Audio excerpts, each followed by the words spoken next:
ونصلي ونسلم على رسوله الكريم أما بعد فأعوذ بالله من الشيطان الرجيم بسم الله الرحمن الرحيم يا أيها الذين آمنوا إنما الخمر والميسر والأنصاب والأزلام رجس من عمل الشيطان فاجتنبوه لعلكم تفلحون إنما يريد الشيطان أن يوقع بينكم العداوة والبغضاء في الخمر والميسر ويصدكم عن ذكر الله وعن الصلاة فهل أنتم منتهون وأطيعوا الله وأطيعوا الرسول واحذروا فإن توليتم فاعلموا أنما على رسولنا البلاغ المبين ليس على الذين آمنوا وعملوا الصالحات جناح فيما طعموا إذا ما اتقوا وآمنوا وعملوا الصالحات ثم اتقوا وآمنوا ثم اتقوا وأحسنوا والله يحب المحسنين سبحان ربك رب العزة عما يصفون وسلام على المرسلين والحمد لله رب العالمين۔ حضرات محترم، سورہ مائدہ کی یہ 4 آیتیں ہیں جن کا ترجمہ یہ ہے: اے ایمان والو، بے شک یہ شراب اور جوا اور بت اور پانسے کے تیر یہ نجس ہیں، شیطانی عمل میں سے ہیں، تم ان سے بچو تاکہ تم فلاح پا جاؤ۔ سوائے اس کے نہیں کہ شیطان چاہتا ہے کہ وہ ڈال دے تمہارے درمیان عداوت اور دشمنی شراب اور جوئے کے بارے میں، اور وہ روک دے تم کو اللہ کے ذکر سے اور نماز سے۔ کیا اب تم باز آنے والے ہو؟ اور تم اطاعت کرو اللہ کی اور اطاعت کرو رسول کی اور ڈرو۔ پس اگر تم پھر گئے تو جان لو کہ ہمارے رسول پر تو صرف واضح طور پر پہنچا دینا ہے۔ ان لوگوں پر کوئی حرج نہیں جو ایمان لائے اور نیک عمل کیے، ان چیزوں میں جو انہوں نے کھا لیں جب وہ ڈرتے رہے، اور ایمان لائے اور نیک عمل کیے پھر ڈرتے رہے، اور یقین کیا پھر ڈرتے رہے اور نیک کام کرتے رہے، اور اللہ تعالی نیکی کرنے والوں سے محبت فرماتا ہے۔ ان آیات میں اللہ کریم نے شراب اور جوئے کی حرمت اور ان کے نقصانات کو بیان کیا ہے۔ حرام و حلال کی قانون سازی کا سیاق چل رہا تھا کہ چیزوں کو حرام کرنے کا حق اور اشیاء کو حلال کرنے کا حق صرف اللہ تعالیٰ کا ہے۔ تو اسی کے دوران اسلامی تربیت کے سلسلے میں امت مسلمہ کو تباہ حالی اور عادات بد سے بچانے کے لیے ذاتی اور اجتماعی معاملات میں شرک اور کفر اور بے حیائی کی چیزوں سے بچانے کے لیے اللہ نے ایک نص قطعی ہمیں عطا کی ہے، جس نص قطعی نے شراب اور جوئے کو کلی طور پر حرام کر دیا، اور اسی طرح جو زمانہ جاہلیت میں شرک کے مختلف طریقے رائج تھے کہ بتوں کی پوجا کی جاتی تھی اور پانسے کے تیروں کے ذریعے اپنے معاملات حل کیے جاتے تھے، فیصلے کیے جاتے تھے، ان کو بھی قرآن کریم نے حرام قرار دے دیا۔ چنانچہ انہی آیات کے اندر جیسا کہ ترجمے میں آپ نے سنا کہ حکم دیا گیا ہے ایمان والو، بلا شبہ شراب اور جوا، بتوں کے تھان اور پانسے کے تیر، یہ سب کے سب ناپاک ہیں، شیطانی عمل ہیں، تم ان سے پرہیز کرو تاکہ تم فلاح پا جاؤ۔ اور پھر اس کے نفع اور نقصان اور مضرتوں کے حوالے سے بھی وضاحت کی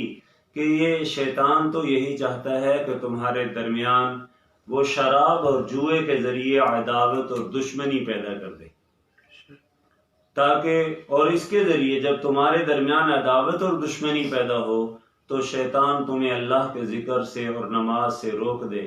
اب ظاہر ہے ایک مومن کے لیے یہ نقصان کبھی بھی قابل برداشت نہیں ہے کہ اس کو نماز سے محروم کر دیا جائے یا اس کو ذکر الہی سے محروم کر دیا جائے۔ تو کہہ دیا کہ جب اتنا بڑا نقصان تم برداشت نہیں کر سکتے تو ظاہر ہے لازمی اس کا نتیجہ یہ ہونا چاہیے کہ تم شراب اور جوئے سے باز آ جاؤ۔ اور یہ شراب اور جوا زمانہ جاہلیت میں اس کی حیثیت ان کے اندر کیا تھی؟ یہ کوئی عیب کی چیز ان کے ہاں تھا ہی نہیں، بلکہ یہ ان کی عملی زندگی کے لیے نشان راہ تھے۔ اور یہ جاہلانہ رسوم یہ ان کے معاشرے میں گھسے ہوئے تھے، یہ تمام چیزیں ان کی گھٹی میں پڑی ہوئی تھی، بلکہ ان کے ذریعے وہ آپس میں ایک دوسرے پر فخر کرتے تھے۔ اور یہ لوگ اپنی مجالس میں جہاں ان کے ہاں شراب نوشی ہوتی تھی اس کو اتنا فخریہ کام سمجھتے تھے کہ اس فخریہ کام کی بنیاد پر وہاں پر گوشت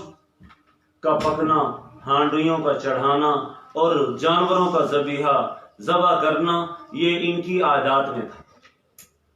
اور جہاں شراب نوشی ہو رہی ہوتی تھی وہاں پر یہ لوگ طرح طرح سے جانور ذبح کرتے اور اس پر فخر و مباحات کرتے، اور اشعار میں اس کے ذریعے مدح اور ذم کی جاتی۔ جو زیادہ شراب پیتے تھے ان کی زیادہ مدح ہوتی تھی، اور جو شراب کے قریب نہیں جاتے تھے ان لوگوں کی مذمت ہوتی تھی۔ اور اسی طرح جو گوشت یہاں پر ذبح کیا جاتا، بنایا جاتا، وہ شراب کی مجلس میں جو حاضر باش رہتے تھے ان کو کھلایا جاتا تھا۔ اور جو لوگ وہاں پر آس پاس جب پتہ چلتا کہ یہاں شراب کی مجلس چلے گی اور ساتھ ہی جانور ذبح ہوں گے، گوشت پکے گا، بہت سارے لوگ اگرچہ شراب نہیں پیتے تھے لیکن یہ گوشت کھانے کے لیے ارد گرد منڈلاتے رہتے تھے۔ اور یہ فخر و مباحات، شراب پر فخر کرنے والے ان لوگوں کو بھی شراب کی مجلسوں میں اور اس قسم کی دوسری مجلسوں میں ان کو بھی بلاتے، آؤ آؤ آج ہم نے یہ شراب نوشی کی محفل جمائی ہے اور تمہارے لیے کھانے پینے کا انتظام کیا ہے، آؤ اور کھاؤ۔ پھر اسی کا لازمی نتیجہ جب شراب کے ذریعے غفلت انتہا کو پہنچ گئی تو اب ان کا آپس میں جوا بازی کا مرحلہ شروع ہو جاتا تھا، اور اس کے ذریعے وہ اپنے سارے امور کو چلاتے تھے۔ اب یہ دونوں چیزیں، شراب اور جوا، وہ ایسی چیز تھی کہ وہ ان کے اخلاقیات کو بگاڑنے کے حوالے سے انتہا کو پہنچا دیتی تھی۔ اور شراب کی وجہ سے ان کی عقلی کیفیت میں جب انحطاط آتا اور وہ اس میں بگاڑ پیدا ہوتا، وہ ایک دوسرے سے دست و گریباں بھی ہوتے تھے، ایک دوسرے سے لڑتے جھگڑتے بھی تھے، اور ایک دوسرے پر تماچا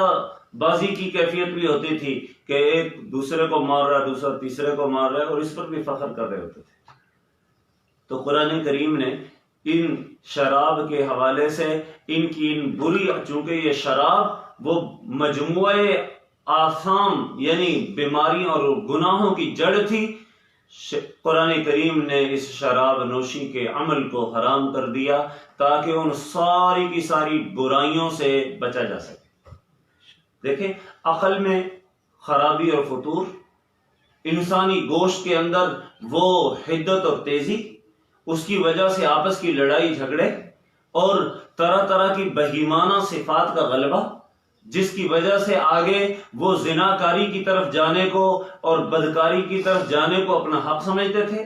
پھر اس سے جب اپنا تسکین حاصل کرتے تو اس کے بعد جوئے کی محفلیں،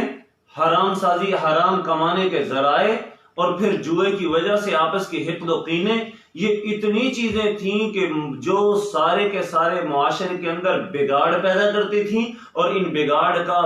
مین سبب وہ شراب نوشی اور جوا بازی ہوتی تھی۔ تو قرآن کریم نے،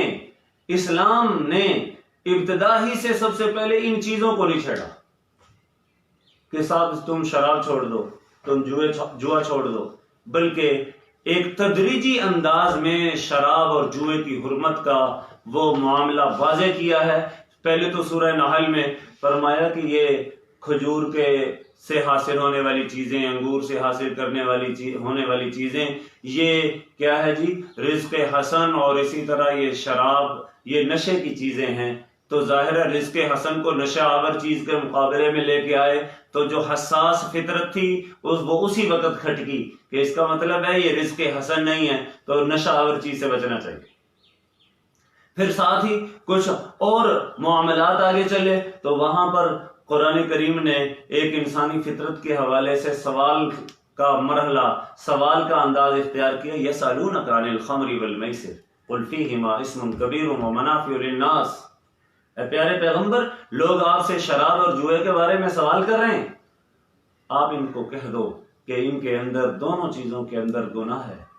اور ان کا گناہ، ان کے اندر جو گناہ ہے وہ ان کے نفع سے زیادہ بڑا ہے۔ لوگوں کے لیے کچھ منافع ہیں اس میں، لیکن ظاہر ہے ان کے اندر جو گناہ ہے وہ ان کے منافع سے زیادہ بڑا ہے۔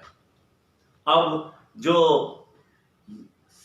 وہ صحیح شعور اور ادراک رکھنے والے لوگ تھے انہوں نے کہا جب گناہ کی چیز ہے، اس میں ہے گناہ، تو اس کو یہی چھوڑ دیتے ہیں، منافع اس کے کم ہیں، نقصانات زیادہ ہیں، چھوڑ دو۔ تو بعضوں نے وہاں سے چھوڑ دی،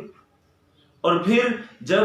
یہ مرحلہ سر ہو گیا تو پھر اس کے بعد قرآن کریم نے کہا کہ اے ایمان والو، یہ شراب، یہ جوا، یہ نجس اور ناپاک چیزیں ہیں۔ اب جو پاکیزگی کے قائل تھے انہوں نے کہا جب ہے ہی ناپاک چیزیں ہیں تو ہم ان کو یہاں چھوڑ دیتے ہیں، ان کو عمل شیطانی قرار دیا ہے تو چھوڑ دیا۔ اور پھر اخیر میں کہہ دیا گیا کہ یہ شراب تم پر حرام کر دی گئی ہے، اور اس سے پہلے شراب کی حرمت سے پہلے شریعت مطہرہ نے اصل چیز جو ہموار کی تھی وہ اللہ کی توحید اور عقائد کے حوالے سے جو عقائد فاسدہ پر ان کے ساری سوچ اور ویژن کا مدار تھا، شریعت مطہرہ نے سب سے پہلے عقائد کا راستہ ہموار کیا ہے، اور اللہ رب العزت کی محبت دلوں میں پیدا کی ہے،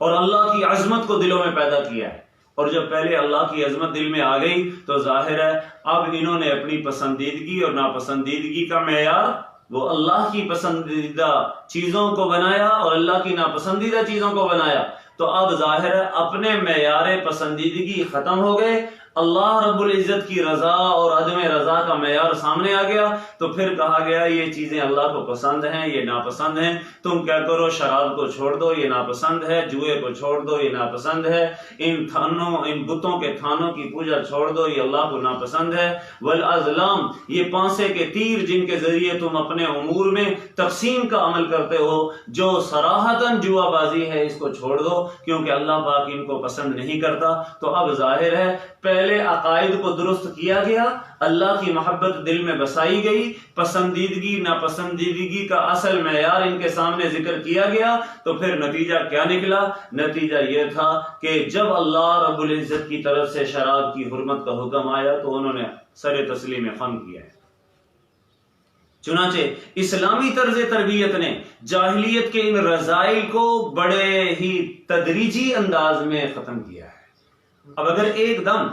عقیدے کی راہ ہموار نہ کی جاتی، عقائد کی درستگی نہ کی جاتی اور کہا جاتا کہ تم شراب چھوڑ دو، تو شراب کی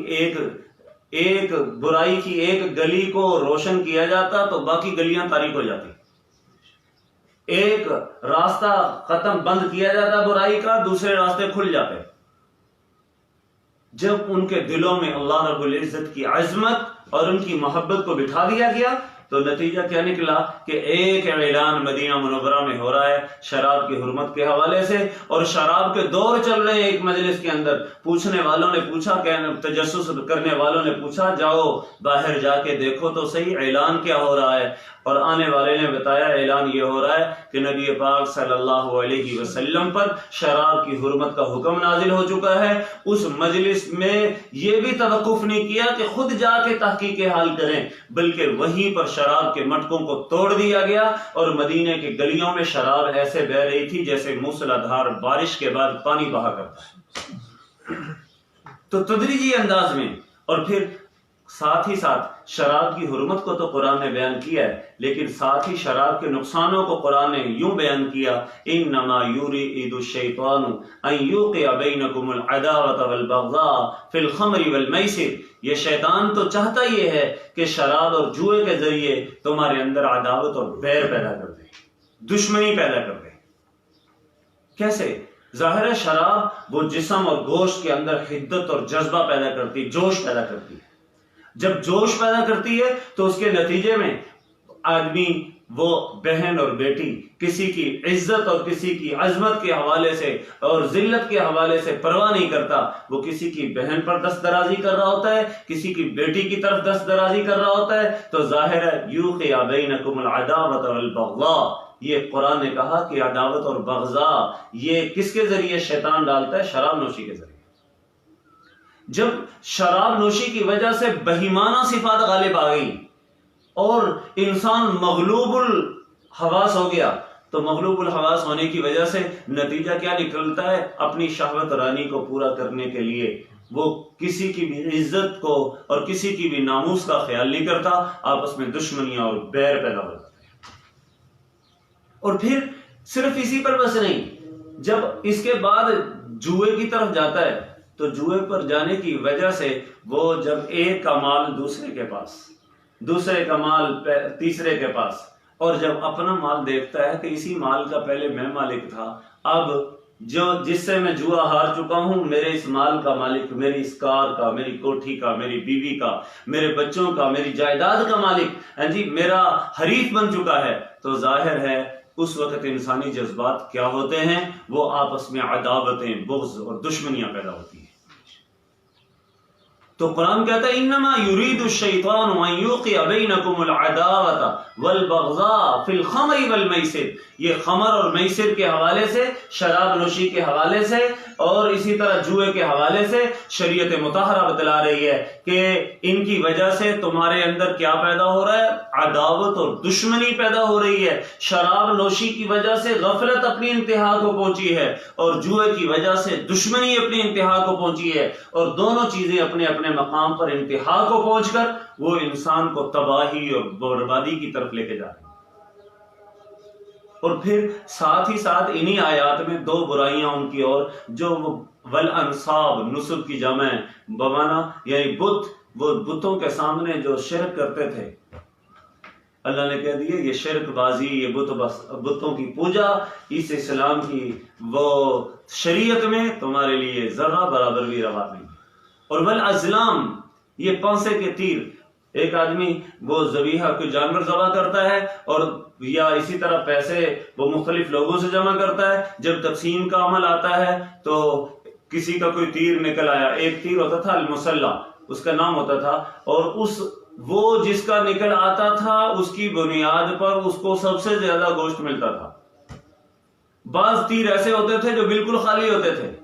اور ظاہر ہے اس کی بنیاد پر بھی وہی ان یوقع بینکم العداوۃ والبغضاء، اس کے ذریعے بھی شیطان عداوت اور دشمنی ڈالتا تھا. بھئی پیسے اس نے بھی 1000 دیا، دوسرے نے بھی 1000 دیا، تیسرے نے بھی 1000 دیا، اور جب تقسیم کا عمل شروع ہوا تو 1000 دینے والے 1000 دینے والے کو 20,000 کا وہ سلف سودا مل گیا، گوشت مل گیا، اور دوسرا 1000 دینے والے کو ایک ذرہ بھی نہیں ملا. تو ظاہر ہے آپس میں حقد اور کینہ شروع ہوتے تھے. تو شریعت مطہرہ نے ان جاہلانہ رسوم کو بالکل وہ سرے سے ختم کیا ہے، لیکن تدریجی طور پر، اور اس میں شراب کے اور اسی طرح جوئے کے نقصانات کو بیان کیا ہے کہ شراب کی وجہ سے تمہارے خون اور گوشت کے اندر جوش پیدا ہوتا ہے اور اس کی وجہ سے انسان غفلت کا شکار ہوتا ہے، اور پھر غفلت کے نتیجے میں جب آگے جوئے کی طرف جاتا ہے تو اس سے ایمانی روحانی نقصانات ہوتے ہیں، اور شیطان تم سے ذکر اللہ اور صلاۃ سے تمہیں دور کر دیتا ہے. اسی لیے تو کہا گیا تھا نا ابتدائی مراحل میں لا تقربوا الصلاۃ وانتم سکارا، تم نشے کی حالت میں نماز کے قریب بھی نہ جاؤ. تو ظاہر ہے یہ شراب اور جوا وہ انسان کو ذکر اللہ سے دور کرنے والے ہیں، نماز سے دور کرنے والے ہیں، عقل اور سلیم فطرت انسانی کی سلامتی سے دور کرنے والے ہیں. اور پھر اسی پر بس نہیں، وہ انسان جب غفلت اور جوش اور کی حدت میں آتا ہے تو بہت ساری برائیوں، بدکاریوں، زناکاریوں کی طرف جانا شروع کر دیتا ہے. پھر جب غفلت اپنی انتہا کو پہنچتی ہے تو پھر اسی طرح جب حلال و حرام کے ضابطے چھوڑ کر وہ جوا بازی کی طرف جاتا ہے تو پھر جوئے بازی کے نتیجے میں اپنے مال حلال سے، اپنے کمائے ہوئے مال سے وہ محروم ہو جاتا ہے، اور دوسرے کے پاس اپنی جمع پوجی ایک مرحلے میں جب جا کے دیکھتا ہے تو اس کی وجہ سے حقد اور دشمنی پر اتر آتا ہے، اور ان دشمنیوں میں آنے کی وجہ سے نتیجہ کیا نکلتا ہے؟ خود اپنی جانی ہلاکت میں بھی مبتلا ہو جاتا ہے. تو شریعت مطہرہ نے جہاں پر شراب اور جوئے کی ان آیات میں حرمت کو بیان کیا ہے، وہیں پر ان کے نقصانات کی طرف بھی بھرپور طریقے سے رہنمائی کی ہے. اور پھر اصل جو سیاق چلا آ رہا ہے کہ قانون سازی کے حوالے سے حق کے حکمرانی اللہ رب العزت کے پاس ہے. تم تو شراب کو اپنے وجدان کے اعتبار سے بڑی محبوب چیز سمجھتے ہو، جوئے کو اپنا محبوب مشغلہ سمجھتے ہو، لیکن تمہاری چاہتوں کی بنیاد پر وہ کسی شے کی حلت اور حرمت موقوف نہیں ہے، بلکہ حلت اور حرمت اگر موقوف ہے تو وہ اللہ رب العزت کی مرضی اور منشا پر موقوف ہے. ظاہر ہے جس نے اس دھرتی کو بنایا ہے، اس دھرتی پر نظام کا بنانے والا، چلانے والا اور نظام کا اختیار بھی وہی رکھتا ہے. تو اس حوالے سے تم قانون انسانی اور اس قانون سازی کے حوالے سے تم یہ حق نہیں رکھتے کہ کسی چیز کو اللہ کے بندوں کے لیے حلال قرار دو، کسی چیز کو حرام قرار دو. یہ حق صرف اور صرف ایک اللہ رب العالمین کا ہے، تمہاری چاہت اور عدم چاہت کا نہیں ہے. اللہ کریم اور یہ قرآن کریم کی ان مبارک تعلیمات پر پوری امت مسلمہ کو عمل نصیب فرمائے. وآخر دعوانا ان الحمد للہ رب العالمین.